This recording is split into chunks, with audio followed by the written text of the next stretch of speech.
Hey there, YouTube world. I've got a 2017 Dodge Ram 2500. There it is right there. You can see I've got it all kind of on ramps, and I've got jacks underneath it. What we're going to be installing today is a 2.3-inch leveling kit by Bilstine. So that right there is a part number. So if you need to see the part number, that's it. That's the mounting instructions. Comes with the box. This leveling kit 5112, 5162 includes your springs, your spring mounts, and your shocks, and of course a pretty cool little sticker. So I'm going to be kind of doing this periodically through the day. Turning the camera on and off, kind of showing you what I'm doing. But first thing first, I want to kind of show you that I think, in my opinion, is the easiest way to set up. So let me flip this camera around if I can. Well, I don't think I can, so I'm going to just do this. So anyway, basically I started with driving it up on some ramps. So that would give me quite enough clearance to get it jacked. That jack wasn't quite tall enough. That's why I've got it buffering, right there with some wood to kind of help with that. So now, at this point, I need to go up a little bit more. See? Now, I can pull the ramps out. Okay. This one needs to go up a little bit more too. Not much, because that was just about jacked out. So pull them out. That's where you need to set your jack stands. I've already got them in position, so now what I'm fixing to do is I'm going to pull the wheels off and lower the truck down onto the jack stands while keeping pressure on the front axle. I'll be back in a few minutes. Got the wheels off. Now the next step is you've got to remove these friggin' this brake line clamp right here. Now see, my truck is the off-road kit that came with the factory Bilstines, as you can see that. So I'm just replacing it, kind of sticking with stock, but a little bit taller. So next step is to remove that nut right there. So we can end up taking this bracket, loosen that out. So when we lower the axle, it won't stretch these lines and pop everything out. So we got to do that on both sides next. Okay, these brake lines and ABS hitch wire are free. There's two places you got to loosen them out. The one place is against the bottom of the steering, or I'm sorry, the spring brace. So you got to loosen this one off. Kind of give you a frame reference. I'll zoom out. So loosen the one on the spring brace, and then the one on top of this. Now, one thing I've noticed, kind of through trial and error and losing nuts and bolts, whenever you pull them out, put the nuts back in there, okay? That minimizes the risk of you losing them, when you go back to do the reinstall, to put everything back together. So anyway, you've got all kinds of slop right here. This will give us some room. You do this on both sides, and this will give you plenty of slop and a lot of slack. So when you lower the axle, it'll make it just a lot easier on you. And, also just FYI, I'm not a professional mechanic. I just kind of do this stuff amateur. I think I'm pretty decent. I'm certainly not the best by any stretch of the imagination. But a lot of you guys might look at something like this and think, wow, this is a pretty big undertaking, and you'll spend, $400, $500, $600, $700, even upwards of $1,000, to have a leveling kit installed, when actually you can do this yourself, and it's actually not that hard. So that's why I'm making this video. I'm just going to kind of stop and start the camera, show you what I'm doing step by step. And me, I'm just kind of an amateur, but if I can do this, then you can certainly do it. All right, the next step is I've got to loosen this sway bar link. Now you can loosen it in one of two places, and this makes it so you can drop the axle a lot easier too. So it'll basically take all the compression off of the spring.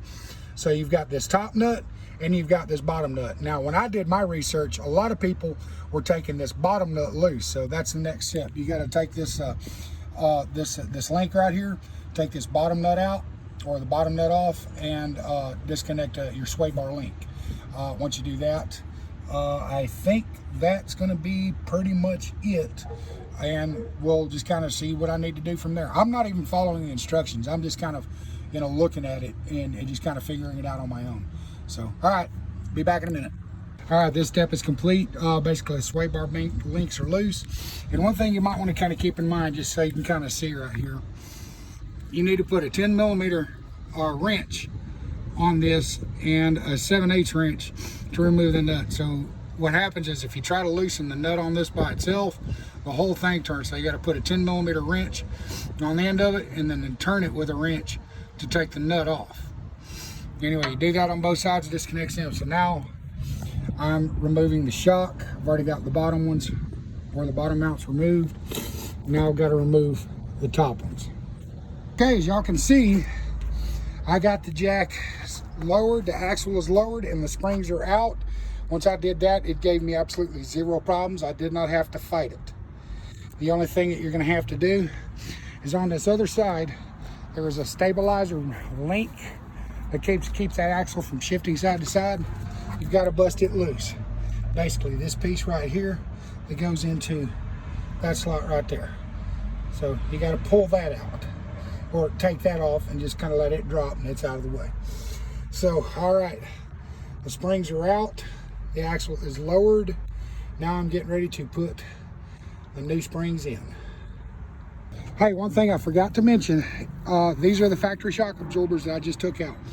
On these, if you have the Bilstine off-road package on your Dodge Ram, to remove these shocks is kind of a pain in the ass. So what you have to do, if you look here at the top, you see how that's kind of a hex head right there? What you need to do is you need to put a 9 millimeter wrench up on the top of this to hold it in place, and then an 18 millimeter down here on this nut. And you have to hold this in place while you spin that nut off with there. Once you get it broke loose, just put a little lube on it and it'll just come off by hand. So that will make it a ton easier down there on the bottom side. Bye. Back again, I've got the springs installed with the upper mounts.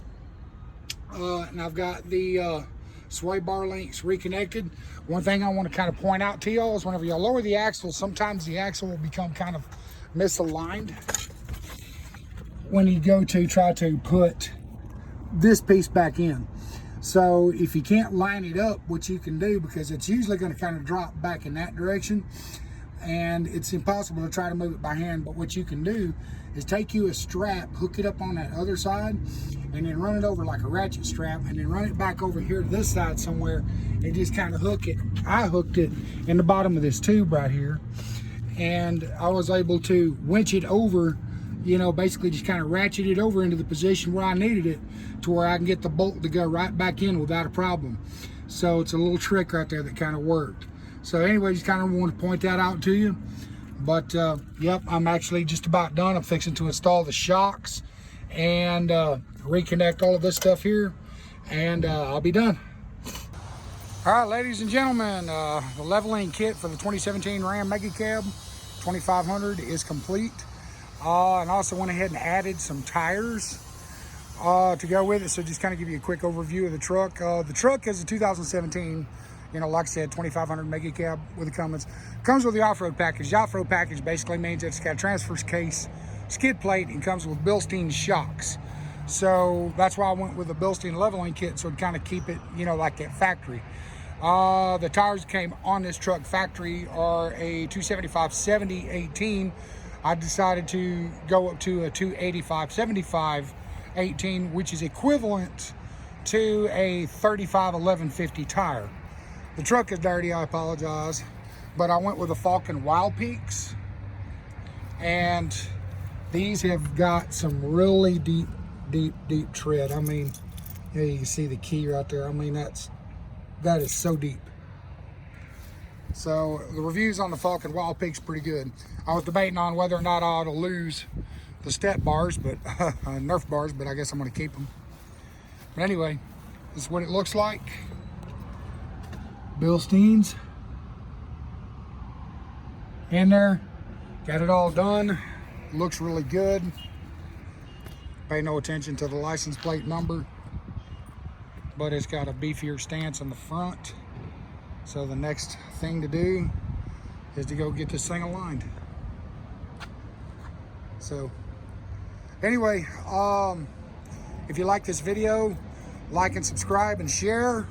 This is one of my first ones. I have many different hobbies, motorcycling being one of them, guns being another one, and four-wheel drives. So you know what? We all American. guns, trucks, four-wheel drives. Y'all have a good one. God bless. Peace.